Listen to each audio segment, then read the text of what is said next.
اب روٹی بھی دستیاب نہیں ہے، یعنی کہ افورڈ نہیں کر سکتا روٹی ایک عام آدمی جو ہے نا وہ خریدنا. یہاں تک کس نے پہنچایا؟ 217 میں تو یہ حالات نہیں تھے. 2017 میں 2017 میں روٹی بھی ملتی تھی. 2017 میں گھی بھی ملتا تھا.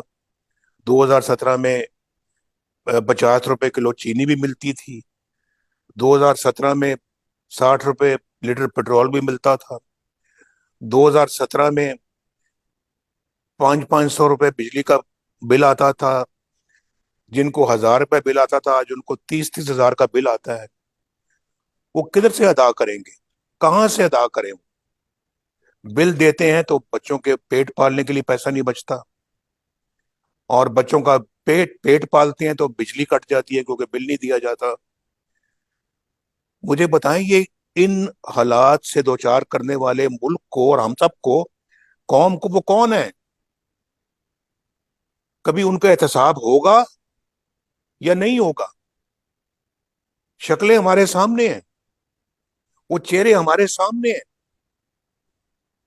لیکن ہمارا سسٹم کیا اس قابل ہے کہ ان لوگوں کا بھی احتساب کرے؟ میرا اور آپ کا تو 1 منٹ میں احتساب ہوتا ہے. میرا بھی ہوتا ہے. جس کی حکومت کے دور میں اللہ تعالیٰ کے فضل و کرم سے ملک کو ایٹمی قوت بنایا اللہ نے، اس شخص کو، جیسے مریم نے ابھی کہا ہے، اس شخص کو بھی 11 11 سال ملک سے باہر رہنے پہ مجبور کیا جاتا ہے، جلا وطن کیا جاتا ہے، جیلوں میں ڈالا جاتا ہے. دہشت گردی کی کورٹ میں 27 سال کی سزا سنائی جاتی ہے نواز شریف کو، اس لیے کہ وہ پاکستان کو ایٹمی قوت بناتا ہے. اس لیے یہ انعام دے رہے ہیں آپ، یہ صلاح دیتے ہیں آپ. اور اب آگے بجلی کی لوڈ شیڈنگ کو ختم کرتا ہے تو 4 جج بیٹھ کے تو کروڑوں لوگوں کے مینڈیٹ والے وزیر اعظم کو چلتا کرتے ہیں. اور کس کی وجہ، کون پیچھے ان کے؟ اس کے پیچھے جنرل باجوہ اور جنرل فیض ہے.